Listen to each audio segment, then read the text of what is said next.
Collègues, si vous voulez bien prendre place, on va commencer notre réunion.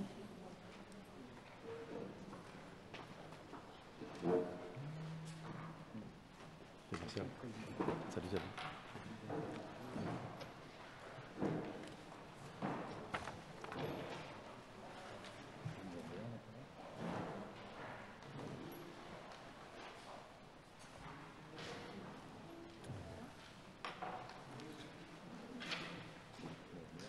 Oui. Merci, chers collègues, d'être présents nombreux à notre réunion du Conseil de communauté. J'aimerais d'abord remercier très chaleureusement la société Cardam, à travers Joël et Lucas, nos deux techniciens qui sont présents pour filmer la séance qui est retransmise en direct. Saluer très chaleureusement Audrey et toutes les autres personnes de l'équipe de la communauté de communes et Léa qui ont préparé tous les rapports qui vont être soumis, et vous toutes et tous. Il faut désigner un ou une secrétaire de séance. On change chaque fois si vous en êtes d'accord, et je propose que ce soit Myriam Gueviner, si elle accepte. Ok, merci Myriam.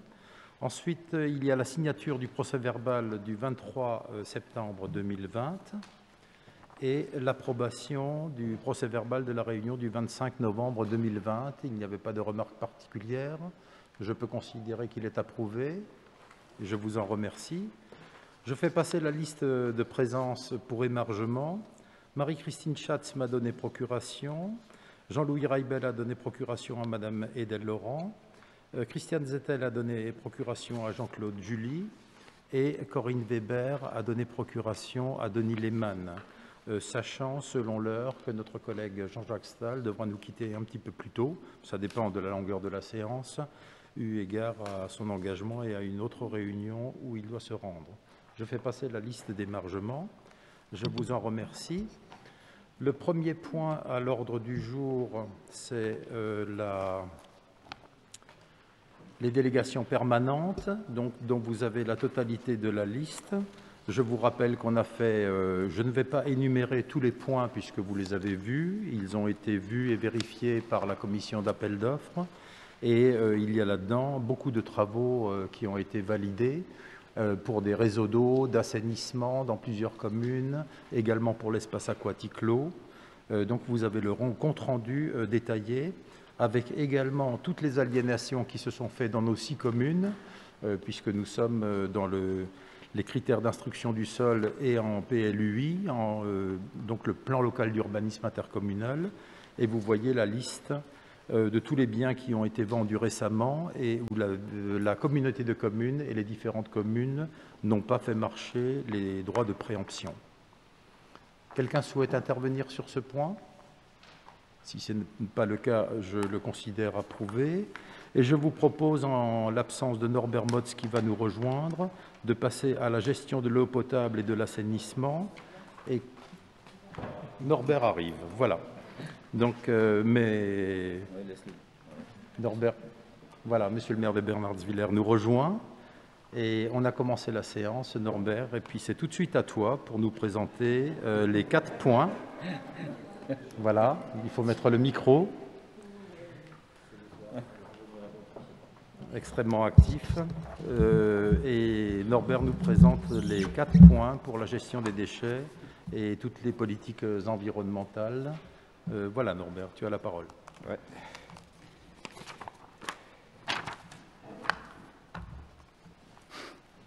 Donc, le premier point, il s'agit d'une modification du règlement de service sur la collecte des déchets ménagers et assimilés à la communauté de communes. Donc, l'article... Il faut rapprocher... Norbert, rapproche un peu le micro parce que, voilà. Ouais. Parce qu'avec les masques, c'est évidemment délicat. Ouais. Tout le monde entend, c'est bon ? C'est bon. C'est mieux. Bien. OK, merci.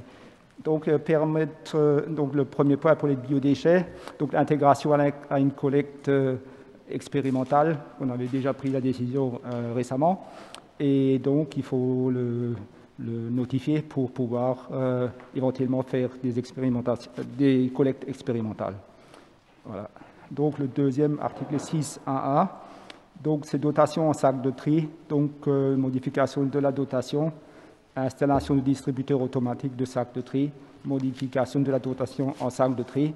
Bon, on avait constaté qu'il y avait, juste en résumé, pas mal de sacs qui traînaient un peu à droite à gauche dans les ménages et parfois certains étaient un peu suréquipés et avaient même des fois aussi un autre usage que l'usage initial. Voilà. L'autre point, l'article 6, dotation en bac de tri dans les copropriétés. Obligation de rendre, donc à raison d'un bac de 660 litres sur 4 roues pour 10 logements et un bac de 360 sur 2 roues pour 5 logements. Donc l'autre point, c'est l'article 7, c'est alerte canicule. Toutes les collectes d'après-midi sont avancées au matin entre le 1er juin et le 30 août. Après, l'information, bien sûr, sera délivrée si la situation le nécessite. Parce qu'effectivement, les travaux les collectes l'après-midi, ça commence à être compliqué avec les fortes températures qu'on a surtout ces dernières années. L'article 9 ajoute la possibilité aussi d'organiser des opérations temporaires de collecte d'objets et de matériaux à destination du réemploi sur les déchetteries intercommunales.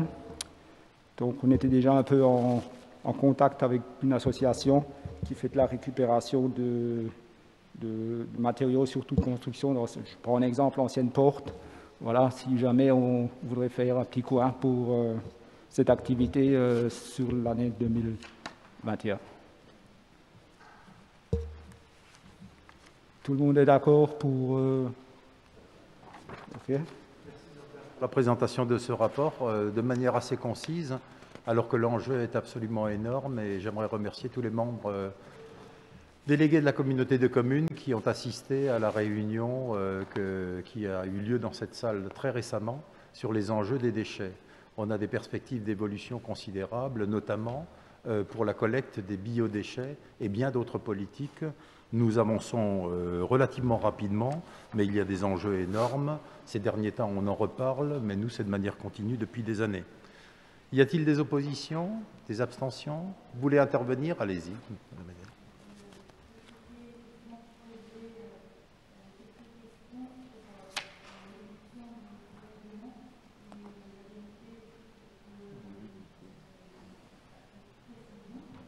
Sur le point 8, j'ai noté que les copropriétés se verront désormais imposer la mise en place de bacs de tri. Et donc les copropriétés à partir de 5 logements, d'après ce que j'ai compris, ce qui n'était pas le cas actuellement. Je souhaitais donc savoir s'il pouvait y avoir des dérogations, notamment dans le centre historique d'Aubernais, où il peut y avoir des petits immeubles où l'utilisation d'un bac, donc avec un bac jaune, pourrait poser problème, puisqu'on n'a pas toujours la possibilité de le ranger dans des locaux adéquats. Et par rapport à l'usage de sacs que chacun peut avoir dans son logement, je me posais donc cette question. Concernant les conteneurs enterrés, dans le règlement, à la page 6, il y a également des observations sur l'entretien de ces conteneurs enterrés. Je souhaiterais que dans le règlement, pour le moins, on soit plus précis sur les questions d'entretien à charge du délégataire. Vous l'avez vu ces derniers temps, donc des conteneurs enterrés ont été déployés dans les communes et parfois à des emplacements très passants. De notre point de vue, nous avons été alertés par un certain nombre d'Aubernois sur des odeurs parfois désagréables, surtout en été. Et donc je souhaitais savoir si on pouvait préciser les questions d'entretien, de vidange. Est-ce qu'on a un rythme précis? Ça n'apparaît pas dans le règlement au niveau des obligations du délégataire. Et il me semble qu'avec les canicules que nous connaissons en été, ça serait bien d'avoir des éléments précis pour que ces conteneurs soient vidangés très régulièrement. Ensuite, une dernière question concernant la collecte des encombrants. J'ai vu qu'il y avait donc un service qui serait créé au niveau du réemploi avec Emmaüs notamment, c'est une bonne chose. Je me posais la question, puisque je ne suis pas dans la commission déchets, si il avait été évoqué la possibilité de collecte ponctuelle d'encombrants à la demande d'usagers. Aujourd'hui, un certain nombre de personnes n'ont pas forcément toujours des moyens de se déplacer à la déchetterie. Et donc, lorsqu'elles ont un matelas ou des meubles, est-ce que, moyennant tarification, paiement, ce genre de collecte pourrait être envisagé? Voilà ce que je souhaitais vous soumettre. Donc, ces 3 questions. Très bien. Vous avez un membre de votre commission plusieurs choses. D'abord, on travaille avec bienveillance et notamment dans les cœurs de nos villes et de nos communes pour faire en sorte que lorsqu'on met en place des conteneurs enterrés, ils soient dans des endroits qui soient en même temps et stratégiques et à proximité du cercle des habitants qui puissent y aller. L'indice de satisfaction est plutôt bon à ce niveau-là, sachant qu'il n'y a jamais de bon emplacement pour mettre des conteneurs enterrés, ni même stocker d'ailleurs des bacs de poubelles. Mais on essaie de le faire en concertation avec l'environnement et ce qui a été installé depuis 6 ans maintenant sur le périmètre est tout à fait bien. Deuxième chose, la convention que nous avons avec le délégataire fait état de l'hygiène et de la propreté et notre délégataire fait un très bon travail en ce qui concerne toute la partie nettoyage, lavage, sanitaire et bien entendu on a en tête les périodes de canicule qui sont plus délicates à gérer à ce niveau-là, selon, j'allais dire, la dépose des ordures que les gens mettent dans les bacs, d'ailleurs que ce soit les bacs mobiles ou que ce soit les conteneurs enterrés. Mais néanmoins, le délégataire assume complètement ce niveau-là. Nous n'avons pas d'éléments négatifs, mis à part de temps en temps quelques odeurs. Et là, il y a un lavage qui est bien supérieur en période caniculaire lorsqu'il y a la réception des bacs qu'en période normale, si je puis dire, à météo normale. Troisième chose, concernant les points de collecte et les endroits où on va mettre les prochains conteneurs et les copropriétés. Là, c'est au cas par cas, ça fait des années qu'on le fait, au cas par cas, on voit toutes les contraintes de chaque copropriété.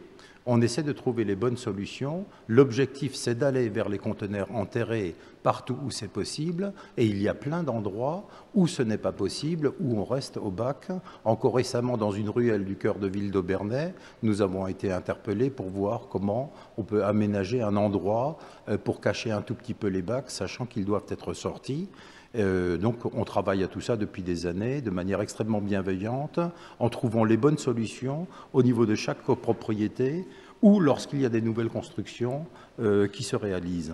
Concernant plus spécifiquement les encombrants, vous avez en tête, comme tout le monde, l'évolution de nos 2 points de collecte, les déchetteries. Les déchetteries d'Aubernais et de Crotter-Gersheim sont très prisées. Ça fonctionne bien. Je rends hommage d'ailleurs aux personnes qui assurent l'accueil. Ça a été très difficile et compliqué pour eux pendant la période Covid et notamment après la première période de confinement où nous avions mis un dispositif de sécurité en place pour que tout se passe bien et tout s'est bien passé. Concernant les encombrants, une majorité de nos concitoyens trouvent des solutions, mais nous ne pouvons pas, nous, faire un service à la carte qui serait extrêmement onéreux. Si une personne a des encombrants à éliminer, elle peut faire appel à une société, ça lui coûtera moins cher que si nous faisons, dans la délégation de services publics, une offre dans ce sens-là. Il arrive, nous aussi, on est interpellés quelquefois par des personnes qui sont dans des situations, mais très souvent, ils s'arrangent en famille ou avec location d'une camionnette pour faire, et ça se passe plutôt bien. Le service des encombrants serait extrêmement compliqué et relativement cher et onéreux, là où des particuliers peuvent trouver des meilleures solutions et moins onéreuses, et ça se passe plutôt convenablement bien. Et lorsque nous sommes interpellés, parce qu'on l'est directement, par des personnes, des familles qui ont des encombrants, on les conseille d'ailleurs pour leur donner le panel des sociétés qui interviennent à ce sujet-là pour débarrasser leurs encombrants et les mettre en tri à la déchetterie ou dans l'une des 2 déchetteries. Voilà. Très bien. Concernant le lavage des conteneurs enterrés, pourriez-vous me dire quel est le cahier des charges, à savoir la fréquence du lavage des conteneurs en période estivale ou en période hivernale? Si c'est prévu dans le contrat, c'était le sens de ma question, donc d'avoir une précision sur le service que nous attendons de notre délégataire. Très bien, on vous enverra ça et puis on en fera copie, bien évidemment, à tous les délégués. Le rythme de lavage. J'aimerais juste dire une chose, ce qui est très désagréable, ce qui nous importune tous, c'est de temps en temps, un certain nombre de nos concitoyens, c'est heureusement pas la majorité, mais c'est les dépôts sauvages au niveau des conteneurs enterrés. Ça, c'est beaucoup plus embêtant, j'allais dire, que les conséquences même de l'emplacement où se situaient les conteneurs enterrés. Il y a des personnes, malheureusement, qui ne respectent pas cela, et c'est très désagréable, là, pour les voisins et pour tout le monde. Mais bien entendu, on vous transmettra les éléments concernant le lavage régulier de notre délégataire. Par rapport au... Pardon ? Oui. Aux collègues des encombrants, je veux dire que moi j'ai un peu des remontées. Bon, Aubernais n'est pas bien insulaire, mais effectivement, ça se passe toujours très bien. Chez nous, c'est parfois des voisins, des amis ou quelqu'un de la famille qui donne un coup de main, voilà, et puis le problème est réglé. Hein. On n'a jamais eu de demande spécifique à la mairie de Bern-Insulaire maintenant, voilà. Bon, c'est pas la même configuration que sur Aubernais, mais sur Bern-Insulaire, il n'y a jamais eu de soucis. Voilà. Très bien. Merci. Mais n'hésitez pas, si jamais vous étiez interpellé, Madame Hélène Laurent, par quelqu'un, vous nous envoyez, on trouve toujours les bonnes solutions, il n'y a aucun problème. Y a-t-il des oppositions à cette délibération? Des abstentions? Votez. Le point suivant, Norbert. Donc la convention de reversement de 2020 entre la communauté de communes et Veolia pour introduire l'indemnité prévision Covid 2019. Donc la pandémie de Covid a modifié l'organisation financière du service de la collecte et traitement des déchets. Donc il fallait effectivement s'y attendre. Donc les charges supplémentaires, équipement de protection des personnels, augmentation du coût des prestations de tri. De l'autre côté, il y a aussi des charges perdues, baisse des coûts de revente des matériaux. Par exemple, comme l'économie ne tourne pas, beaucoup de matériel qui a été collecté n'a pour l'instant pas pu être revendu. Par exemple, même le verre, hein, disons, les viticulteurs sont en crise aussi, les brasseurs pareil. Donc, voilà, après, il y a des baisses des soutiens des éco-organismes, fermeture de déchetterie, tonnage non collecté, suspension de la facturation des prestations supplémentaires pour les professionnels, majoration de 2 à 3 collectes par semaine et levée supplémentaire. Bon, s'il n'y a pas de levée, on ne peut pas facturer, voilà. Des économies réalisées, donc remboursement du chômage partiel de certains personnels, gardiens de déchetterie, ambassadrices du tri, etc. Des tollages non collectés et donc non facturés pour les unités de traitement incinération, donc voilà, compostage, méthanisation et enfouissement. L'ensemble des éléments doit être finement analysé et évalué pour évaluer l'impact financier de la pandémie. Donc l'impact de cette pandémie est estimé au 31/10/2020 à 36 446 €. Ce chiffre va être affiné d'ici février 2021, quand l'année sera complètement terminée, quoi. Bon, parce que là, pour fin octobre, la situation du confinement, maintenant il faudra voir exactement comment elle se situe. Tout le monde, il y a des questions par rapport à... Non? Donc vous avez la projection en détail des montants et notre contribution aujourd'hui pour la pandémie Covid aux délégataires est 36 445,96 €, estimés jusqu'à la fin de l'année. Y a-t-il des oppositions, des abstentions? Je vous remercie. Le point suivant. Donc le prochain point, c'est la convention de reversement entre la communauté de communes et Onyx Est Alpha du titre de l'exécution des contrats de délégation de services publics portant sur la collecte et le traitement des eaux, déchets ménagers et assimilés. Donc pour l'année 2021. Donc vous voyez le tableau. donc les remboursements d'emprunt. Donc, c'est montant versé par Veolia à la communauté de communes. Voilà, donc les remboursements d'emprunt, 11 153,12. Les amortissements, 224 000 euros. Et les frais une partie de frais de personnel, donc 25 000 euros. De l'autre côté, on a des montants versés par la communauté de communes à Veolia qui représentent des soutiens des éco-organismes à hauteur de 388 732 estimés et recettes de revente du verre, 11 492,66 estimés. Voilà. Très bien. Merci Norbert. Merci Est-ce que... Ouais, on peut juste faire le suivant là, par rapport au le tournage prévisionnel pour 2021. Non, vous voulez juste les regarder, le repasser en revue?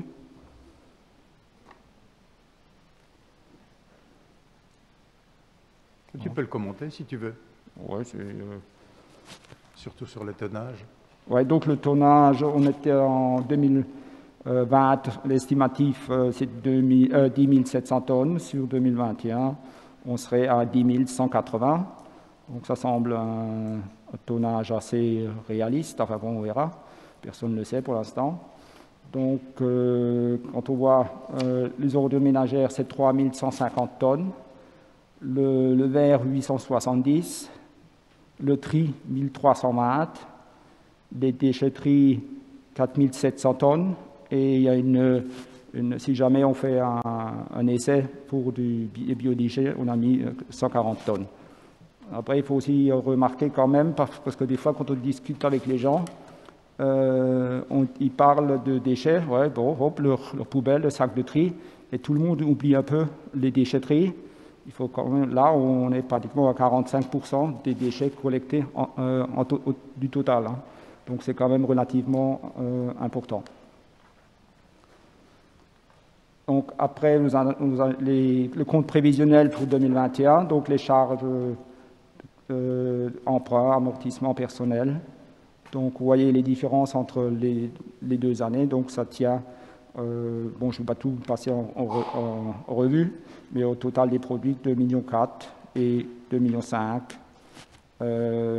pour l'année 2021. Voilà. Très bien.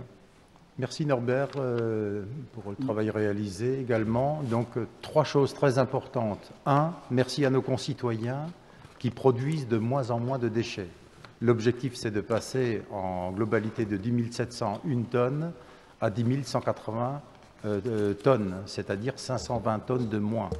Il y a une prise de conscience depuis plusieurs années aujourd'hui qui fait que les modes de consommation de nos concitoyens ont évolué de manière extrêmement vertueuse. La deuxième chose, c'est que nous avons au niveau des déchetteries plus de 20 filières de recyclage dans tous les domaines, ce qui nous permet avec des partenaires non seulement de bénéficier de cofinancement, mais également de faire en sorte que le recyclage soit évident et qu'il soit intensifié chaque année.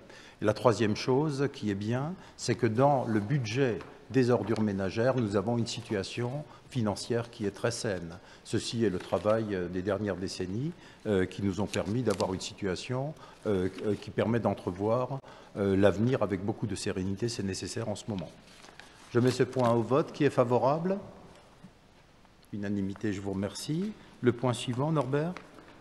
Donc, c'est redevance d'enlèvement des ordures ménagères, donc fixation des tarifs pour 2021.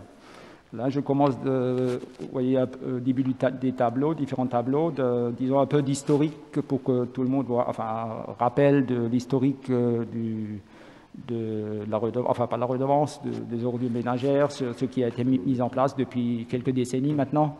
Voilà, donc le territoire a exercé ses compétences dès 1981. Donc de 1981 sous le CIBOM du secteur d'Aubernais jusqu'en 1999. À partir de 1999, c'est le service de la communauté de communes actuelle qui s'est mis à ça en place. Le mode de gestion du service public, jusqu'en 2016, le service était réalisé par le biais de marché public de services. La facturation de la redevance a été réalisée en interne et encaissée par le Trésor public. En vue de la fin des marchés, il a été proposé aux élus de changer le mode de gestion en déléguant le service public. L'enjeu était de créer un contrat global pour permettre aux prestataires d'intervenir sur les quantités et surtout la qualité des déchets collectés. Actions mises en place pour améliorer la valorisation des déchets collectés par le délégataire, développement des filières de tri sur les déchetteries pour toujours plus de recyclage. Donc en 2004, à l'ouverture des déchetteries, on avait 11 filières. Aujourd'hui, on en a 23 en 2020. Donc ça montre le travail accompli. Et mise en place de l'extension des consignes de tri à tous les emballages au 1er janvier 2019, avec une augmentation de 25% du tonnage de collecte sélective. La collecte des biodéchets chez les professionnels, restaurateurs et cantines en 2018, donc pour 104 tonnes méthanisées en 2019. Autres actions mises en place pour réduire l'empreinte carbone du service par le délégataire, c'est mise en place d'un camion bicompartiment en 2018 pour collecter simultanément le tri et les ordures ménagères. Donc, il y a une économie de CO2. Voilà. Après, bon, il y a juste des fois certains petits soucis quand il y a des chantiers, par exemple dans certaines rues ou dans des rues un peu étroites, mais en général, ça se passe bien. Il n'y a jamais eu de soucis de ce côté-là. Actions mises en place pour réduire la quantité de déchets. La communauté de communes a voté son plan de prévention en décembre 2016. Une partie des actions identifiées dans le plan ont été confiées aux délégataires. La mise en place de recycleries, une par déchetterie en partenariat avec Emmaüs Chervillers. Le broyage des branches sur les 2 déchetteries avec la production d'appaillage pour les usagers depuis 2017, avec la transformation locale d'environ 30 tonnes de branches par déchetterie. La mise en ligne d'une plateforme gratuite de formation au compostage en 2019.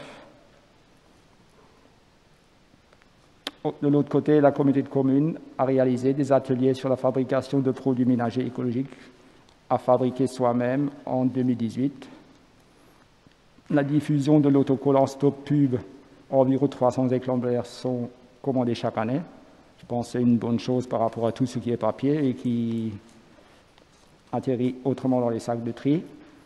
Le soutien des acquéreurs de composteurs de 227 bénéficiaires à 227 bénéficiaires à ce jour, bon, c'est aussi une bonne chose. Donc là, vous avez le prochain, c'est le tableau d'évolution des quantités totales de déchets collectés depuis la mise en place de la redevance incitative. Donc, vous voyez la constante diminution des déchets collectés. Voilà, donc, c'est une bonne chose. Donc, vous avez les différents tableaux. Après, on parle aussi des investissements dans le service. Le remplacement, le remplacement de la totalité du parc de poubelles 2014 pour la mise en place de la redevance incitative. Parce que bon, on ne pouvait pas fixer les puces sur les anciennes, donc on n'avait pas tellement le choix. Donc ça, c'était effectivement très réaliste. Mise en place de bacs de tri dans les copropriétés. Installation de 121 conteneurs enterrés. 50 à contrôle d'accès pour les ordures ménagères, 53 pour le tri et 23 pour le verre. En 2018, extension des déchetteries intercommunales, enfin 2017 Crowd et Aubernais 2018, pour accueillir plus de filières, comme vous avez vu en haut, entre 2004 11 et là on est au 23.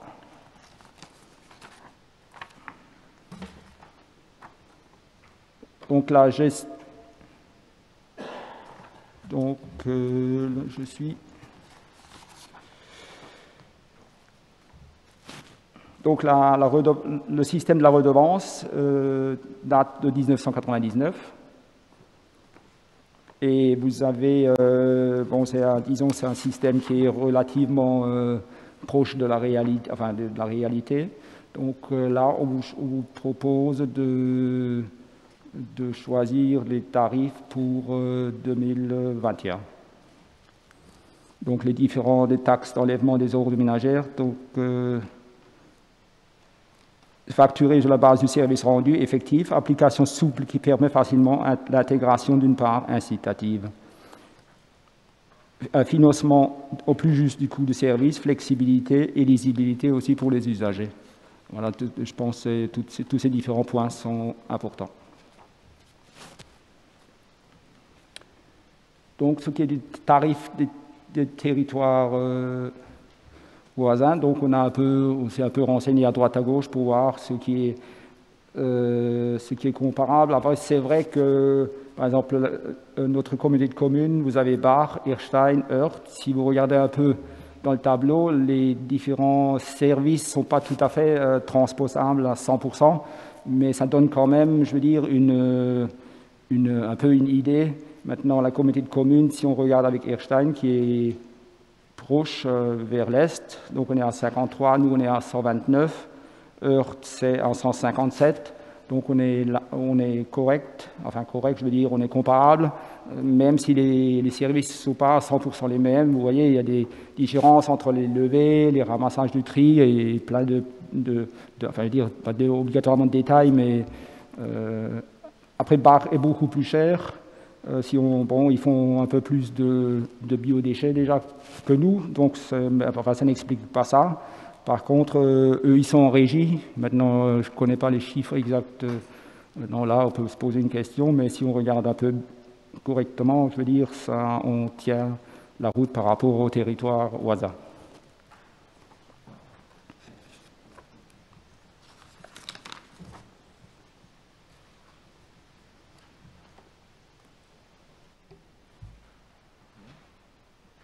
Bien. Donc, nous vous proposons alors la redevance d'enlèvement des ordures pour 2021. Donc, pour une personne, donc si on prend part fixe 2020, on est à 125,36. On était à 125,36.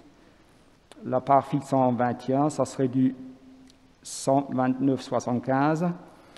Et avec un TVA de 10%. Maintenant, la part fixe 2021 serait du 126,52.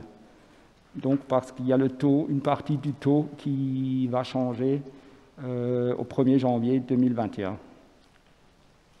Donc, c'est pour ça qu'il y a cette baisse. Il y a le prestataire voulait nous augmenter d'une façon à plus de 8%, 6%, pardon, et disons que les négociations par les services de la communauté de communes ont été fructueuses, donc on tourne à peu près à 3,5%, et c'est pour ça qu'on réussit à rester dans ces prix. Et voilà. Est-ce que vous avez des questions encore par rapport... Un complément, moi j'aurais... Oui. Merci Norbert sur cette délibération qui est très importante. D'abord, j'aimerais parler 2 minutes des stop pubs. On a mis sur toutes les boîtes aux lettres, enfin on a proposé à tous les résidents de notre intercommunalité, il y a 10-12 ans, de mettre des stop pubs. On a la chance, au départ, quand il n'y avait que 5% de stop pubs sur les boîtes aux lettres, nous étions déjà dans notre intercommunalité il y a 10 ans à 15%. On a réembauché il y a 4 ans 2 jeunes pendant la période d'été, job d'été, pour faire le tour de tous les particuliers sur l'intercommunalité pour proposer des stop pubs complémentaires. On est aujourd'hui à près de 40% de nos boîtes aux lettres qui ont des stop pubs. Lorsqu'on voit la manière dont on gâche les supports, alors bien entendu, ceux qui veulent faire de la pub dans la boîte aux lettres, on peut comprendre que, mais néanmoins, aujourd'hui, à l'ère du tout numérique, il nous semble qu'il n'est plus, enfin une majorité d'entre nous, plus acceptable qu'il y ait autant de paquets dans les boîtes aux lettres qui non seulement détruisent la planète d'un côté, mais de l'autre côté qu'on doit traiter, ça coûte une fortune. Troisième chose, en espérant vivement qu'on sorte de cette période Covid, pour l'été prochain, il sera reproposé de prendre 2 emplois jeunes pour refaire le tour de toute l'intercommunalité donc particulier par particulier à entreprise, pour aller beaucoup plus loin dans les stop pubs. Ce sont des petites actions, mais qui ont des conséquences absolument énormes. Deuxième point, ce qui est important, au-delà de ce que Norbert a détaillé dans le rapport, c'est quand même de voir l'impact de la redevance incitative, puisqu'entre 2018 et 2019, nous sommes passés de 3 710 à 3 347 tonnes, c'est-à-dire moins 363 tonnes en un an. C'est moins 9,7%. Merci à nos concitoyens, merci à toutes nos communes de cet effort qui va vraiment dans le bon sens. Et le dernier point que j'aimerais évoquer, vous avez vu qu'on va vers une collecte estimée à 140 tonnes de biodéchets l'année prochaine. On se donne les moyens pour aller là-dedans. Et puis, il y a un travail considérable qui est fait par Valérie Hyde et les équipes. Et le prix ajusté aujourd'hui, tarif une personne, 3 personnes et professionnels, pour nos poubelles, si je puis dire, pour nos bacs, est vraiment en adéquation avec le service rendu d'une part, et deux, il est inférieur à la moyenne, j'allais dire, de beaucoup d'autres intercommunalités. Mais je rappelle quand même qu'il y a 2 dispositifs pour les ordures ménagères. Soit les gens payent une taxe additionnelle donc sur les taxes qu'ils perçoivent à l'automne, ou alors ils payent une redevance. Nous, on avait fait le choix de la redevance parce qu'on pense que c'est beaucoup plus juste, c'est un service qui est rendu, sachant qu'il y a des frais qui sont incompressibles, quelle que soit la quantité de déchets que vous produisez, il y a au moins 50%, 60% des charges fixes qui sont la collecte, le transport, les ouvriers, etc. Et tout ça, c'est assez complexe, mais néanmoins, on reste très raisonnable et ce sont les élus avec les techniciens, on a la main pour négocier chaque fois avec les délégataires et mettre en adéquation le service rendu avec le coût. Y a-t-il des interventions, Madame Edel-Laurent? Oui, Jean-Claude aussi.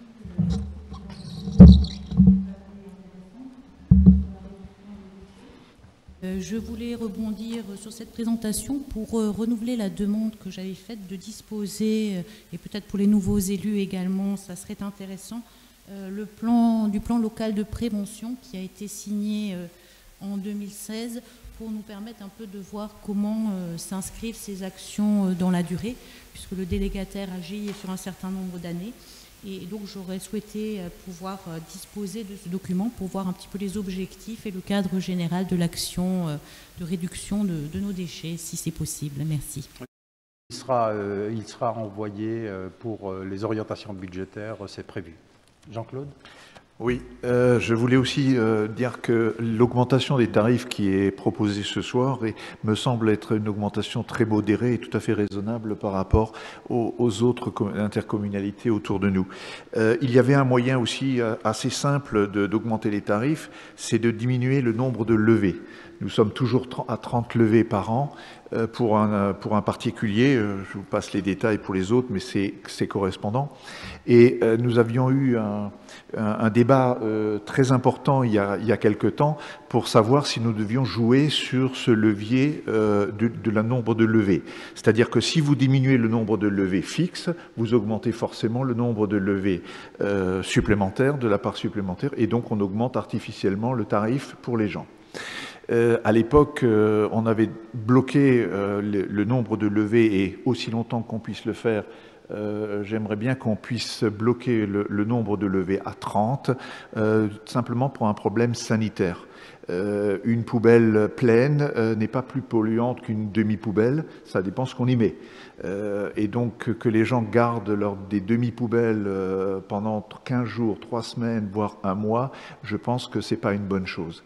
Leur autoriser de sortir la poubelle même à moitié pleine tous les 15 jours, sur le plan sanitaire, est une nécessité. Merci Jean-Claude. Oui, débat intense il y a 2-3 ans déjà sur ce sujet qui est complexe. Oui, moi je voudrais aussi rajouter par rapport aux 30 levées. Disons qu'il y a le problème effectivement de risque sanitaire et aussi un autre problème, c'est que des gens qui, si on baisse par exemple à 25, ils vont sortir les 25 et les 4 autres, je veux dire, ils vont peut-être les mettre dans la nature et puis si nous, on devra les payer pour les ramasser, on ne sera pas aidé non plus, voilà.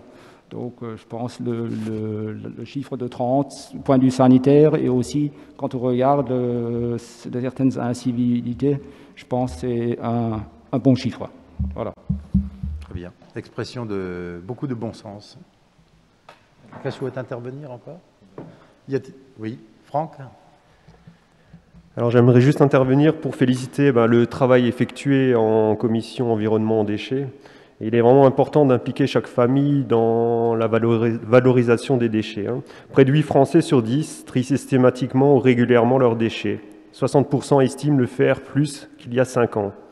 Il faut savoir qu'il y a 1,6 million de tonnes de CO2 qui sont évitées chaque année par le recyclage des emballages, ce qui est l'équivalent de 780 000 voitures en circulation pendant une année. En moyenne, nous avons 50 kg d'emballage triés par an et par habitant en moyenne. Nous pouvons nous féliciter des actions mises en place par le délégataire pour améliorer la valorisation des déchets collectés. Pour ma part, les points forts à retenir, où nous pouvons être vraiment fiers, c'est en 16 ans, 12 filières de tri supplémentaires en déchetterie, un meilleur tri. En un an, grâce à l'extension des consignes de tri, nous avons une augmentation de 25% du tonnage de collecte sélective, ce qui est énorme. La mise en place de collecte des biodéchets chez les professionnels est une bonne chose, mais qui reste encore à développer. Et le résultat d'un travail partagé se fait ressentir grâce à la réduction de 363 tonnes d'ordures ménagères en moins, ce qui est vraiment considérable. On peut s'en féliciter. Merci. Merci Franck. D'autres interventions? Sinon je mets au vote. Qui est favorable? Unanimité, je vous remercie. Le prochain rapport, Claude Kraus. Oui, donc c'est pour les versements d'une indemnité de perte de culture suite aux travaux de renouvellement du réseau d'eau potable et d'assainissement chez nous à Maestratsheim, rue de la Gare, rue du Tramway et rue Neuve. Donc effectivement, l'entreprise Eiffage avait ce chantier et a effectivement utilisé pour du dépôt de terre végétale, du décapage sur ce champ de M. Andrés Marcel qui n'a pas pu l'exploiter pendant deux années. Donc ça c'est une surface à indemniser sur 10 arts, donc sur 2 années. Et l'indemnité, donc le détail, c'est que c'est 20,86 € l'art pour perte de culture sur 2019 et 2020, donc 2 années. 10,24 € l'art pour la reconstitution du sol, 15 € l'art pour le déficit de récolte suivante et 5,80 € l'art pour trouble de jouissance. Donc au total, ça fait 72,76 € l'art à indemniser. Donc sur 10 arts, ça fait un total de 734,88 € qu'on indemnise à Andrés Marcel suite à ses travaux. Très bien. Merci Claude. J'imagine qu'il n'y a pas d'opposition, pas d'abstention. Valérie pour le prochain rapport. Oui. Alors, c'est pour le lancement. Il faut rapprocher le micro. Oui, c'est bon. C'est pour le lancement d'une procédure de délégation de services publics pour la gestion et l'exploitation par affermage des structures d'accueil de loisirs sans hébergement. Alors, en fait, la communauté de communes du pays de Sainte-Odile, compétente en matière de financement et d'organisation d'accueil de loisirs sans hébergement, a décidé de confier entre 2004 et 2021 la gestion de l'exploitation par affermage des structures ALES-SH à l'association de loisirs éducatifs de formation dénommée ALEF pour des durées successives de 5 ans environ. Le recours à délégation est motivé entre autres par l'absence de compétences techniques et de moyens humains suffisants de la communauté de communes pour l'exploitation des sites périscolaires, par l'exigence d'une gestion rigoureuse de l'alimentation et des enfants dans un cadre pédagogique développé. Le contrat actuel arrive à échéance le 6 juillet 2021. Le service d'accueil périscolaire couvre aujourd'hui 6 communes de la Comcom. Pour vous donner quelques chiffres, 540 places pour des enfants de 4 à 12 ans.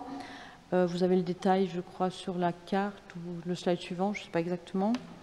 Au niveau du personnel, ils sont 52 salariés à l'ALEF, 9 directeurs, directrices, 38 animateurs, 5 agents de service. Pour les bâtiments, il y a des plus anciens comme Niderney, Frépel et Parc qui ont été construits en 2004. En 2007-2008, on a eu Krauderkesheim et Maestratsheim. Et enfin, en 2010-2011, on a eu Innenheim, Europe et Bernardswiller. Le bureau des maires, réuni lors de la séance du 2 décembre, a validé l'engagement de la procédure de renouvellement et saisi à cet effet l'Assemblée délibérante, et il a décidé de confier à la Commission de développement et cadre de vie la charge de la constitution détaillée du dossier de consultation des entreprises. Ce soir, en fait, on est là pour délibérer sur le principe du renouvellement de la délégation de services publics sur la gestion de l'exploitation par affermage des ALSH intercommunaux. Et donc, je vous propose de passer ce renouvellement au vote. Très bien. Merci Valérie. La commission également développement et cadre de vie qui travaillera intensément en janvier, février, mars pour tout le travail qu'il y a à le faire dans le cadre du renouvellement de la délégation. Tu l'as dit, 540 places, c'est le résultat des municipalités successives dans toutes les communes qui ont été mises en place. On a une participation financière, nous, la communauté de communes, de 550 000 € par an. Donc ça fait à peu près 1 000 € la place. Et j'aimerais aussi dire la qualité de l'alimentation, puisque la cuisine est labellisée, on répond aux normes de la loi Egalim à ce niveau-là, avec l'ALEF, de telle manière à ce que les enfants disposent d'excellents repas. Je rappelle que c'est la cuisine PSBC en direct de Holsheim qui livre les repas et qu'il y a plein de fournitures, par exemple le pain, il est local, il est produit ici. Bref, on évolue dans la qualité de l'alimentation des enfants qui est aujourd'hui très bonne, avec un indice de satisfaction très fort. Donc, travail intense qui viendra pour le renouvellement pour la période 2021-2027 avec une attribution prévisionnelle fin de printemps. Des interventions, Madame Edel-Laurent? J'ai noté que la commission développement et cadre de vie allait plancher très activement et que le DCE serait probablement prêt au mois de mars. Notre groupe est représenté dans cette commission et je souhaiterais avoir un certain nombre d'éléments. Vous avez pris la parole fort justement pour souligner le travail de l'ALEF, également de son prestataire pour la cuisine, la société Poivre et Sel et Boutchou, dont j'ai ici un document qui montre qu'elle est déjà engagée depuis quelques années dans le développement durable, dans le respect des nouvelles dispositions de la loi Egalim, puisque dans nos périscolaires, les enfants ont déjà des menus végétariens une fois par semaine. Ils ont aussi une part de bio non négligeable. C'est un point important de cette future délégation. Et pour ma part, je souhaiterais disposer d'éléments d'information pour que nous puissions travailler et contribuer à enrichir le DCE. Je souhaiterais vous faire part des enquêtes de satisfaction. J'ai pour ma part essayé d'avoir des informations puisque ma fille fréquente le périscolaire Europe et je n'ai pour l'instant pas pu obtenir des informations sur la dernière enquête de satisfaction. La directrice m'a indiqué qu'elle remontait à 2019. Donc, s'il était possible que l'ensemble des élus et particulièrement les personnes de la commission puissent disposer de l'enquête de satisfaction sur la partie alimentaire. Également, plus généralement, sur l'économie générale de cette délégation de services publics, de disposer du dernier rapport d'activité du délégataire de l'ALEF, de son économie générale, puisque à ce jour, nous ne l'avons pas. D'abord, c'est un peu étonnant. Vous appuyez complètement ce que je disais avant concernant la qualité de l'alimentation et de la cuisine. C'est le résultat de notre travail, de notre demande et du travail conjoint avec l'ALEF. Ce sont les élus des mandats précédents qui ont insisté à ce niveau-là pour qu'il y ait une évolution dans la qualité donc de l'alimentation.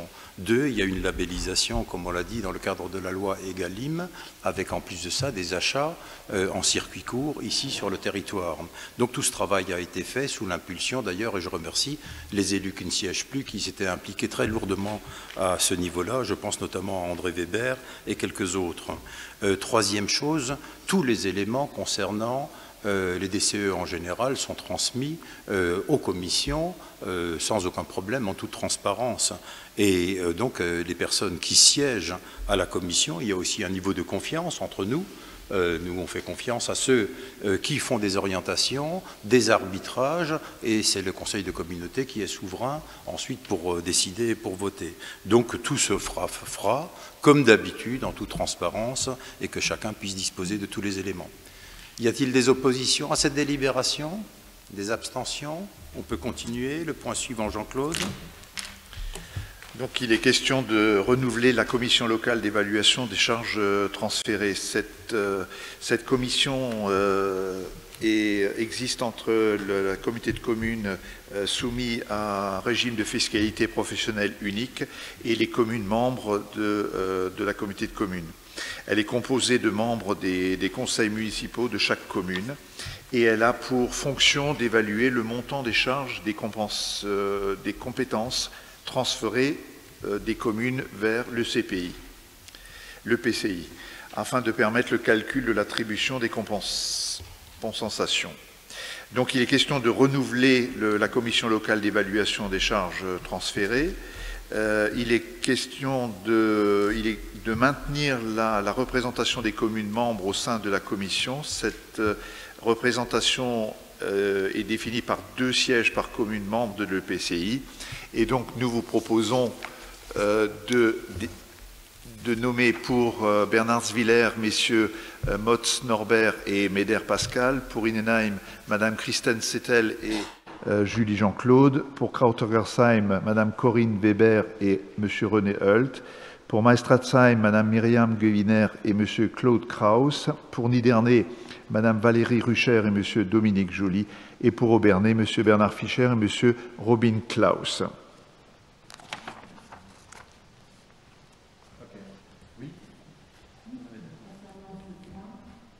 Vous le comprendrez, notre groupe s'abstiendra puisque nous n'avons pas été sollicités ni ne participerons à cette commission. Donc la représentation d'Aubernais n'est pas assurée, nous nous abstiendrons. Très bien. La CLECT, d'abord, la commission, c'est une obligation préfectorale. 2, lorsque il y a autant de membres d'une ville qui siègent, puisque nous sommes 13 délégués d'Aubernais, il vous appartient de prendre les décisions que vous souhaitez, évidemment. Je vous mets complètement à l'aise. Une CLECT, c'est obligatoire.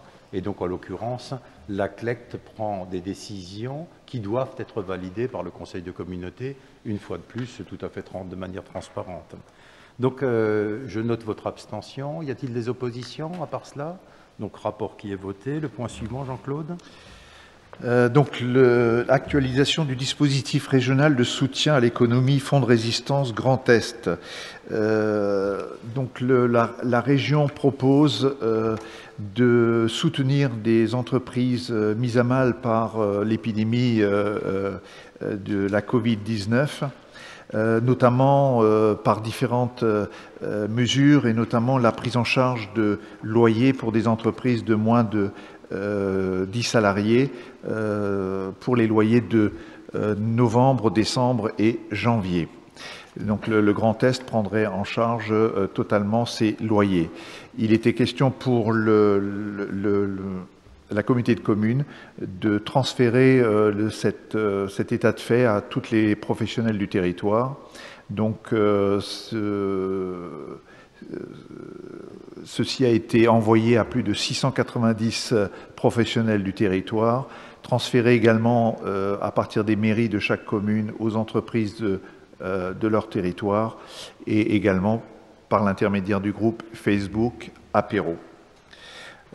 Donc la délibération demande de prendre acte des délibérations du Conseil régional de la région Grand Est, d'approuver les adaptations proposées, d'autoriser la mise en œuvre par la région Grand Est de la résistance loyer Grand Est auprès des entreprises et d'autoriser évidemment le président à signer tous les documents relatifs à ce dispositif. Très bien, merci Jean-Claude. Alors il y a la période Covid dure maintenant depuis 10 mois. Il y a des pans entiers d'activités qui fonctionnent heureusement, convenablement bien, avec difficulté, mais convenablement bien. Et il y a des pans d'activité très larges qui sont à l'arrêt, comme nous le savons. Je n'ai pas enfoncé des portes ouvertes, tout le monde connaît l'actualité. Beaucoup d'expressions de solidarité, de soutien à toutes ces professions qui souffrent, avec des personnes qui sont dans une situation quelquefois dramatique. Et on a le sentiment, après la première période Covid, où une majorité d'entre nous était extrêmement impliquée, où il y avait une période anxiogène, aujourd'hui d'avoir une grande période de lassitude. Et pourtant, il faut continuer à se protéger et à faire en sorte de faire que la propagation du virus diminue. On est en contact avec les restaurateurs, avec les hôteliers, avec d'autres branches qui souffrent et on a pris des décisions au niveau de nos communes, la ville d'Aubernais également, fermeture du camping, etc. Ça, c'est extrêmement compliqué. Alors, chacun son appréciation, il y a tous les dispositifs d'État. Heureusement qu'ils existent. Et on voit bien à l'heure actuelle, visiblement au niveau de la France, j'allais dire, la maîtrise de propagation du virus, pourvu qu'on passe le cap des fêtes avec la même perspective, parce que tout le monde serait dans une situation critique s'il devait y avoir une autre vague due à cela. Deux, il y a la perspective des différents vaccins. 43 laboratoires mondiaux, dont certains complètement en pointe, des Américains notamment. On attend aussi les Français, Sanofi, avec un petit peu de retard, mais néanmoins les perspectives aujourd'hui de la vaccination donnent beaucoup d'espoir et d'espérance, quels que soient d'ailleurs tous les débats qui appartiennent à tout le monde concernant la vaccination, oui ou non. Troisième chose, les dispositifs mis en place par l'État permettent heureusement d'indemniser une majorité d'activités qui sont à l'arrêt ou qui ne fonctionnent que partiellement, par tous les dispositifs que vous connaissez. Et il y a également les collectivités territoriales. Je rappelle qu'au niveau du département, nous avions tout de suite pris une délibération très importante pour venir en aide aux activités concernées, mais également aux associations. Sur le canton d'Aubernais, plus de 100 000 € ont été très rapidement dévoyés sur simple contact à des associations, des dizaines et des dizaines d'associations dans tous les domaines. Je rappelle que sur ce territoire, il y a à l'heure actuelle 140 455 € qui ont été versés par le département sur 35 dossiers à des entreprises, des commerçants, etc. qui avaient instruit. Donc ceci a été fait avant septembre-octobre, ça a été extrêmement rapide. Je rappelle également que depuis maintenant 6 mois, nous avons une visioconférence tous les mardis avec les services de la région pour l'instruction des dossiers qui relèvent du fonds de soutien et maintenant du fonds de résistance donc de la région. Donc les collectivités territoriales, les communes font ce qu'elles peuvent dans le cadre de leurs compétences et l'État évidemment est présent sur tous les domaines que vous connaissez. C'est largement nécessaire, c'est bien entendu insuffisant. Et puis, il y a autour de cela également toute l'expression culturelle, sportive avec les interrogations, avec maintenant quelques allègements enfin, mais néanmoins, c'est très très difficile de trouver le juste milieu entre le fait qu'il y ait le moins de personnes qui se rassemblent, qu'on jugule la propagation du virus et en même temps de venir en aide. Je rappelle quand même que l'État français avait 2300 milliards de dettes en mars. Aujourd'hui, la dette de l'État, c'est 2850 milliards d'euros de dette. C'est la dette souveraine qui est abyssale et néanmoins, il faut bien aider les entreprises avec tous les dispositifs qui sont pris. Je mets ce point au vote. Qui est favorable? Unanimité, je vous remercie. René nous présente les 2 prochains rapports. Alors, comme vous avez été destinataire de tous les documents, vous les avez donc lus. Je n'ai pas besoin de trop revenir sur les contrats d'objectifs pour l'Office du tourisme. Néanmoins, voilà, vous savez, je ne vais pas enfoncer des portes ouvertes, comme dirait le Président, que la France est la première destination touristique. Évidemment, tout de suite derrière vient Aubernais comme 2e ville touristique du Bas-Rhin. Le tourisme est une activité présente dans toutes les communes, pas uniquement au niveau de la commune d'Aubernais, mais dans toutes les communes. Il y a d'ailleurs depuis, je crois, 2003 que l'Office du tourisme intervient au niveau des communes sans qu'il y ait eu de contrat d'établi, mais par bienveillance, l'Office du tourisme est intervenu dans toutes les communes. il a été mis en place par la loi de 2016, les contrats d'objectifs.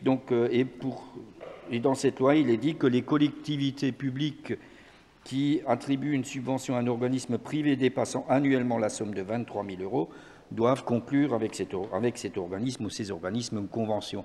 C'est l'objet de ce contrat.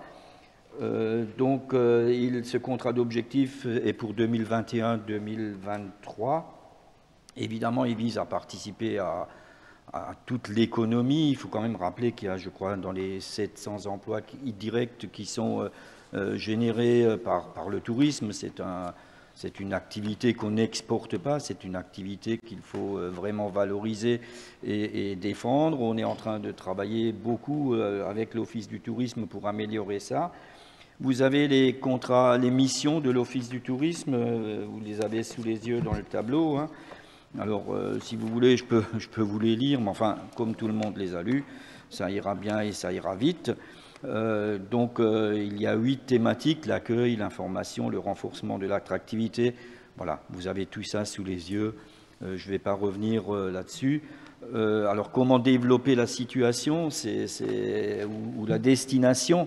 En fait, il faut capter le maximum de touristes, il faut avoir une bonne stratégie de communication et en fait créer le besoin de séjour. Évidemment, je ne vais pas commencer par la choucroute, hein, étant maire de Krautherrensheim, mais quand même, ça contribue un petit peu.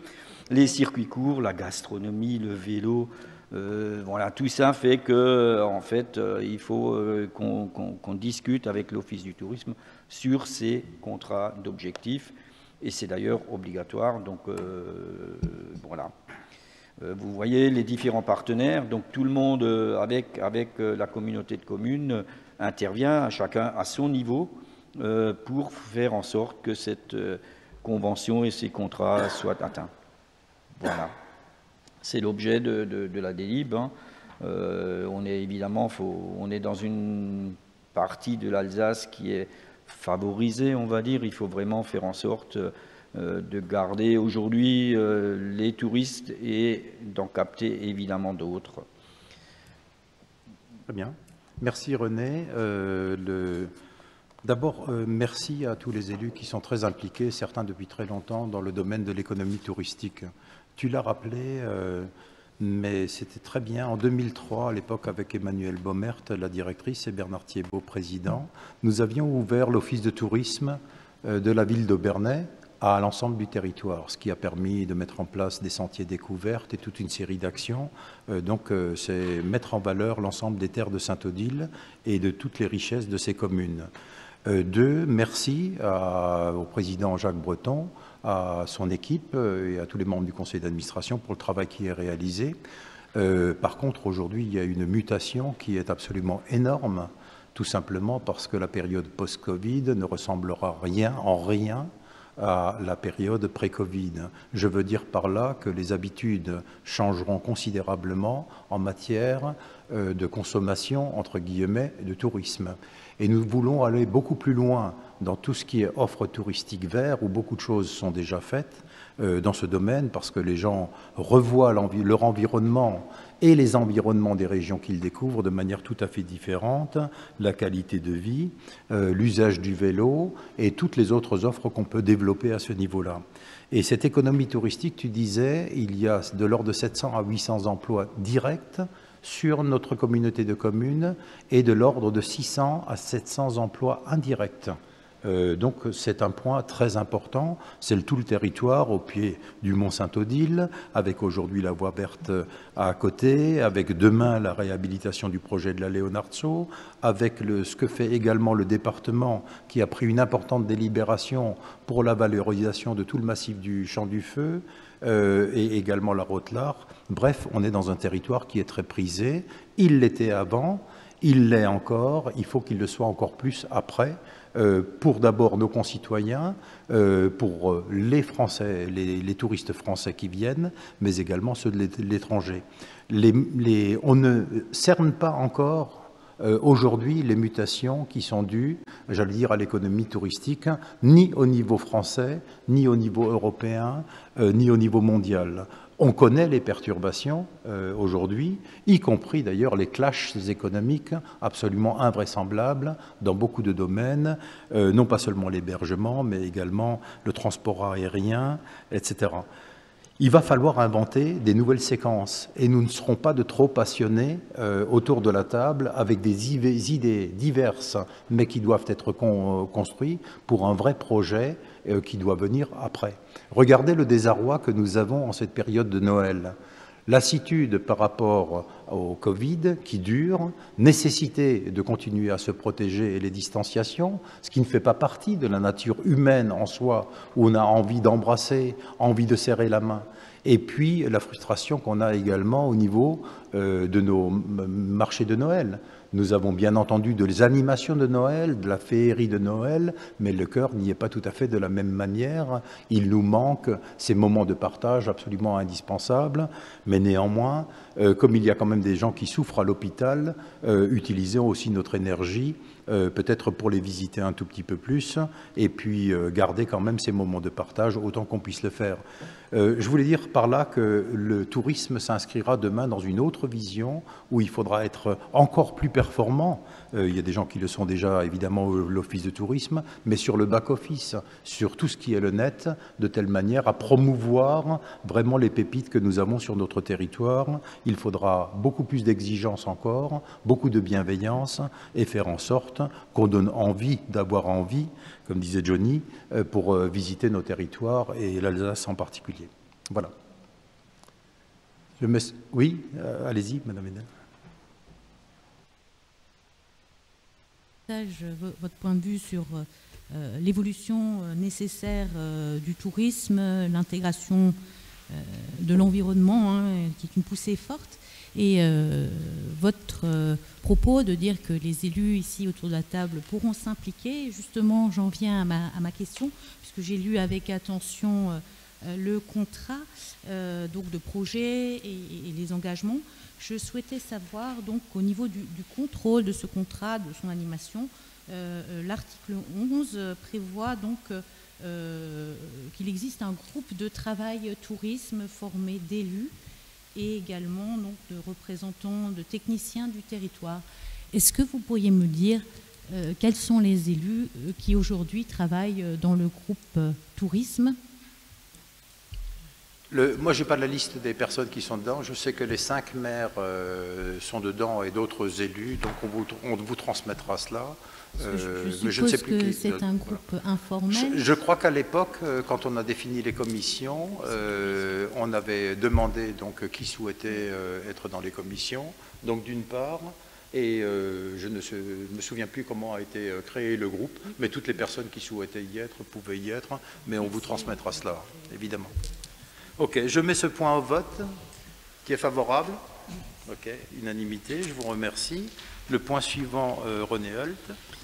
Donc le point suivant, c'est la demande de renouvellement de la classification de la ville d'Aubernais en commune touristique. Donc il y a des critères à respecter concernant la dénomination légale ou la définition légale de la commune touristique.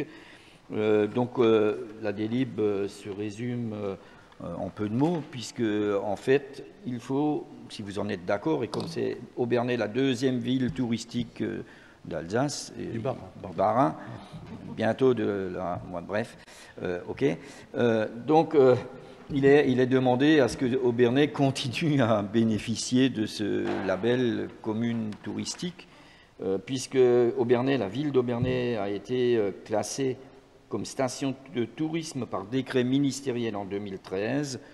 Ça dure 12 ans, cette classification, il faut renouveler. Je pense que vous êtes tous d'accord à ce qu'on demande le renouvellement et qu'on y bosse, quoi. Tout à fait. Et la ville répond à tous les critères de station de tourisme, puisqu'il y a énormément de contraintes à ce niveau-là, et on répond à tous les critères. C'est jusqu'au 30 juillet 2025. Et puis, évidemment, j'imagine qu'il n'y a pas d'opposition pour qu'on fasse la démarche auprès de la préfecture pour le renouvellement en matière de commune touristique. Des oppositions, des abstentions, je vous remercie. Le point suivant, c'est moi qui vous le présente. Donc là, de quoi s'agit-il? On a réalisé le parc d'activités intercommunal. Vous avez une magnifique vue aérienne. On a quand même, dans un temps record, en l'espace de 8 ans, d'abord acheté le foncier. Merci aux personnes qui ont préparé les dossiers. Moi, j'ai négocié avec les agriculteurs concernés pour acheter plus de 10 hectares. La ville d'Aubernais était déjà propriétaire d'une partie. 2, nous avons arrêté dans le cadre du PLU de la ville d'Aubernais, mais également du SCOT du Piémont des Vosges, une extension du pôle industriel de la ville d'Aubernais sur une surface, un parallélépipède, le long de la RD 500 de 15,3 hectares. 3, nous avons réalisé, après l'achat de ces terrains pour un montant hors taxe de 505 000 €, nous avons fait les indemnités d'éviction avec les agriculteurs, ça a coûté 125 000 €, puis l'étude géomètre, enfin les fouilles archéologiques où nous avions pour 1,3 million d'euros de fouilles archéologiques sur à peu près 7 hectares. Et je me permets de rappeler qu'on a trouvé des vestiges absolument invraisemblables de très très grande qualité sur les 7 hectares de périmètre, à tes souhaits Sophie.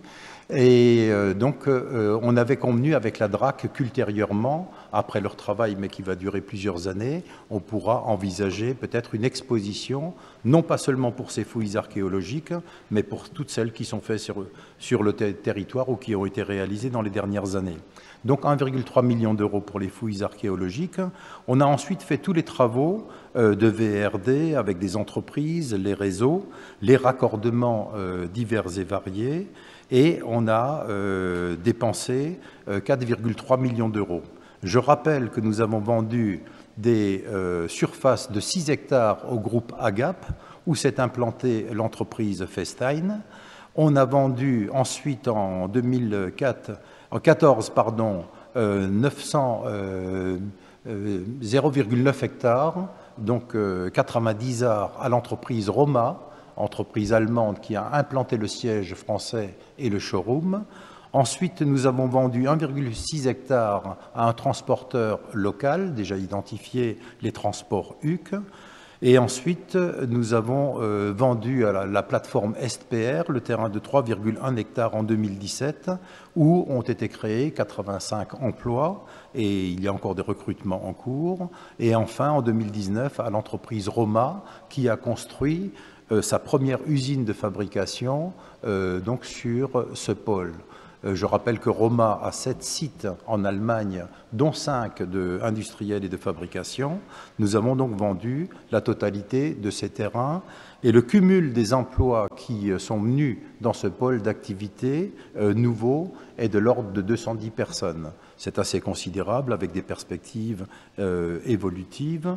Et donc, comme aujourd'hui, toute la partie juridique et administrative du parc d'activité est terminée, il appartient à la communauté de communes de dissoudre, si je puis dire, le budget annexe imparti à la construction du parc et de reprendre donc les actifs et les passifs de ce budget complémentaire dans le budget général. On respecte donc la légalité et voilà. Des belles perspectives et puis merci à toutes celles et ceux qui ont contribué à réaliser le travail nécessaire aux entreprises qui sont en place et à leurs perspectives d'évolution. Y a-t-il des oppositions, des abstentions? Je vous remercie. On a ensuite la décision modificative numéro 3 qui est relativement courte. Vous avez sur le budget principal, je vais sur les tableaux, vous avez également la projection. On a sur les chapitres 65 et 042 les 150 000 € qui sont à verser à Récréa en 2021 et qui concernent le solde Covid-19 qu'on a à leur verser, qu'on avait voté la dernière fois, sur les 300 000 €. Vous avez le budget annexe du PAEI, où ce sont des écritures de régularisation du stock avant transfert, donc l'année prochaine, au budget général. Ensuite, des ajustements pour la ZADU du Brour, c'est 2 €, donc c'est une opération d'ordre. Et nous avons ensuite, pour l'achat de l'eau à Saint-Nabord, je rappelle que nous achetons à la commune de Saint-Nabord à peu près pour 8 000 € d'eau de très bonne qualité qui proviennent des sources, et nous avons un complément donc de facturation de 800 €. Enfin, vous avez sur le budget annexe d'assainissement, on avait contracté sur l'assainissement un prêt fin 2019. Au moment où nous l'avons contracté, nous n'avions que le tableau d'amortissement provisoire de ce prêt, et aujourd'hui, il faut mettre un delta de 200 € en plus sur les intérêts à venir en pluriannuel. Voilà, donc c'est une DM3 qui est somme toute assez sommaire. Y a-t-il des interventions, des oppositions, des abstentions? Je vous remercie. Ensuite, il y a l'autorisation d'engagement de liquidation et de mandatement des dépenses d'investissement avant le vote du budget 2021. Je rappelle que nous avons notre prochaine séance plénière le 27 janvier et on avait d'abord prévu au mois d'octobre, dans le planning, d'avoir les orientations budgétaires ce soir. Or, c'est très très délicat parce que faire des orientations budgétaires avant même d'avoir l'épure des services fiscaux, j'allais dire des recettes fiscales directes et indirectes, est quelque peu délicat. Mais par contre, ce qu'il faut faire en fin d'année pour le début de l'année d'après, au niveau de chaque commune, des intercommunalités et des agglos, c'est la continuité de gestion pour 2021, notamment pour la section d'investissement, puisque nous aurons le vote du budget le 10 mars. Vous avez le tableau donc en annexe, avec l'affectation des crédits au titre de l'article L1612.1 du CGCT, où vous avez donc les différentes sommes. Il est proposé, sur le total des crédits ouverts en 2020, qui se monte à 8 867 223,60 €, de créditer les différents budgets, de disponibilité à hauteur de 25% pour assurer la continuité de service lors du premier trimestre 2021, avec un montant globalisé de 2 216 805,90 €. C'est général, donc j'imagine qu'il n'y a pas d'opposition pour cela. Pas d'abstention, je vous remercie. Et puis ensuite, le moment est venu de venir aussi, de saluer et de remercier très chaleureusement les équipes l'équipe de la communauté de communes, sous la direction d'Audrey Chimberley, qui a fait un travail remarquable. Rares sont les équipes professionnelles qui ont été autant mobilisées par la première séquence de confinement. C'est tout à fait extraordinaire. Dans cette salle, il s'est passé des séquences où on a mis sous pli tous les masques qu'on a distribués. On n'a pas oublié le travail extrêmement intense qui a été fait, avec des élus bénévoles, bienveillants, avec toute l'équipe de la communauté de communes qui a montré beaucoup d'enthousiasme, de spontanéité. Je précise que lorsqu'ils ont participé, un certain nombre d'entre eux, la mise sous pli, beaucoup d'heures n'ont pas été payées, c'était en dehors de leur temps de travail, y compris les samedis dimanches. Donc je tiens vraiment à remercier ça très chaleureusement. Je rappelle aussi qu'au niveau de la ville d'Aubernais, les agents bénéficient d'une gratification au mois de novembre d'1,2 mois supplémentaire. Donc les agents sont payés 13,2 mois. Au niveau du CIVOM, du bassin de l'Aisne, les agents, c'est ainsi depuis des décennies, sont gratifiés d'1,7 mois complémentaire, 13,7 mois. Et depuis que je suis élu, il m'a toujours paru anormal que des collectivités, des agents bénéficient d'un 13e mois, alors que dans les intercommunalités les plus récentes, ils ne peuvent pas bénéficier du 13e mois. Donc ce qui est proposé, c'est le maximum qu'on puisse faire, c'est que chaque agent de la communauté de communes bénéficie d'une prime de 600 €, donc à la fin de l'année, et chaque année on passe une délibération. Il y a 2 ans, le maximum c'était 300 €, maintenant c'est passé à 600 €, c'est amplement mérité, et je remercie très chaleureusement l'équipe pour le travail qui est fait. Y a-t-il des oppositions, des abstentions? Je vous remercie, chers collègues. Il est 19h18, on a une bonne séance bien dynamique. Merci pour le travail qui est réalisé, merci pour le travail qui viendra. La période continuera à être très complexe. Une majorité d'entre nous, on se reverra encore avant Noël. Mais néanmoins, je vous souhaite à toutes et à tous de belles fêtes de Noël, de fin d'année, qu'on puisse quand même se voir, même en cercle restreint, en famille.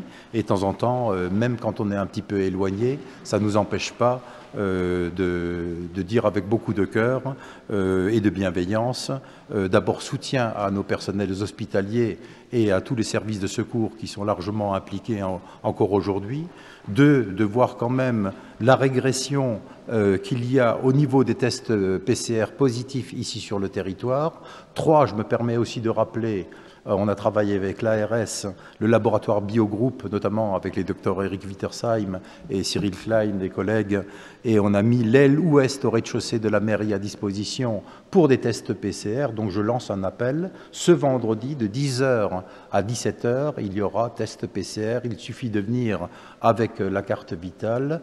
La semaine dernière, il n'y avait que 47 personnes, mais c'est quand même important de se faire dépister, même si on sait que ce n'est pas une garantie, puisque le lendemain, évidemment, on peut être infecté, mais néanmoins, c'est quelque part aussi un tout petit peu rassurant. Pour autant, il ne faut pas changer les comportements lorsqu'on est testé négatif, bien entendu. Alors, belle fête de Noël à toutes et à tous, belle fête de fin d'année, et on continue à travailler avec beaucoup d'enthousiasme pour notre intercommunalité. Oui, Madame Edel, pardon. Je souhaitais simplement poser une question par rapport à l'actualité. Donc si vous pouviez nous donner quelques éléments concernant notre équipement aquatique.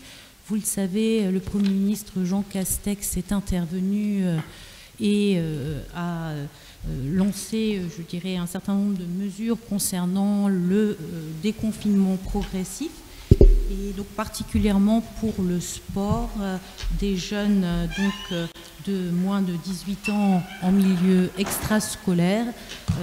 En ce qui concerne la natation, donc, ceci est aujourd'hui vivement recommandé par le ministre des Sports, par rapport, je dirais, à cette ambiance un peu difficile du confinement. Donc ces nouvelles données font qu'un certain nombre d'équipements aquatiques en France ouvrent soit pour les clubs ou pour organiser des stages même pendant la période scolaire, puisque le public n'est pas autorisé. Donc je voulais savoir si ces annonces récentes avaient fait évoluer votre réflexion par rapport à l'ouverture de notre équipement aquatique et si on peut déjà avancer une date pour l'année prochaine. Merci. Donc, lors de la dernière réunion, on avait évoqué le coût de l'espace aquatique clos dans le cadre de l'important débat que nous avions sur le renouvellement de la délégation de services publics, donc qui a été attribué pour une période de plus de 6 ans à Récréa. 2, nous sommes en contact et une réunion a eu lieu sous l'égide de la directrice de Marie-Christine Schatz avec les dauphins. Nous sommes en contact permanent avec le club des dauphins. 3e chose, vous imaginez bien, toutes les directives. D'abord, quand les décisions, vous me permettez l'occasion de dire, quand les décisions sont prises et annoncées par le président de la République, en général 1 ou 2 jours après, le Premier ministre intervient pour donner le cadre opérationnel dans tous les domaines avec les autorisations. Et ensuite, ce qui est compliqué, ce que nos concitoyens ne savent pas, et que tous ces grands spécialistes ne disent jamais sur les plateaux de télévision, c'est que nous, les élus locaux, on doit attendre les directives et les décrets qui sont pris et les directives préfectorales. Et ça prend souvent plusieurs journées, voire quelquefois 1 semaine et demie. Et donc vous avez une information instantanée où chacun dans son domaine, que ce soit dans le domaine culturel, sportif, etc., prend pour argent comptant, entre guillemets, ce qui est dit par le Premier ministre. Mais nous, on doit se référer aux directives qui sont en cours jusqu'au changement de directive par Madame la Préfète qui viennent des jours après. Premier point. 2e chose, dès qu'on a eu ces directives, on l'avait préparé la veille, au niveau de la ville d'Aubernais et au niveau de chacune des communes, les décisions ont été prises sur la partie des écoles évidemment, sur la partie culturelle, je pense à l'école de musique où tout a été orchestré en une journée, Isabelle, tout a été fait, y compris contact direct avec les professeurs, les élèves, les 500 élèves et parents ont été informés, et y compris avec le service sport de la ville d'Aubernais dans tous ces domaines-là, dans chaque, notamment pour les gymnases, l'athlétisme, le club de foot, enfin, etc. Tout a été fait. Et il y a un cas particulier, donc, ce qui concerne l'espace aquatique clos, vous le savez très très bien. J'avais rappelé que le coût d'ouverture sans, entre guillemets, usager hors de quelques sportifs, évidemment émérites, c'est 4 500 € par jour à minima, plus d'autres frais. Et donc, en l'occurrence, la décision la plus pertinente a été prise de ne pas ouvrir l'équipement jusqu'à présent.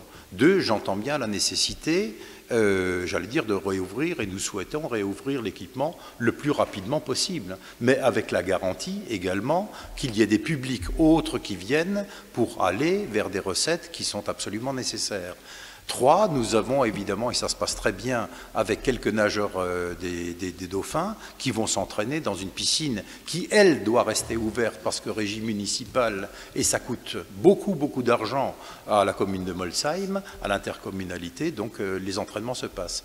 Et puis, donc, dernier point, je n'ai pas de date précise aujourd'hui d'ouverture encore de l'équipement. On avait dit que ce serait au mois de janvier, on verra la meilleure position avec Recréa, et de toute façon, il y a une réunion qui est prévue à ce niveau-là, et on vous informera des hypothèses d'ouverture. On regarde également ce qui se passe sur les autres territoires, évidemment, pour prendre les bonnes décisions à ce niveau-là, pour trouver le juste équilibre entre la nécessité de réouverture d'une part, mais également l'engagement financier.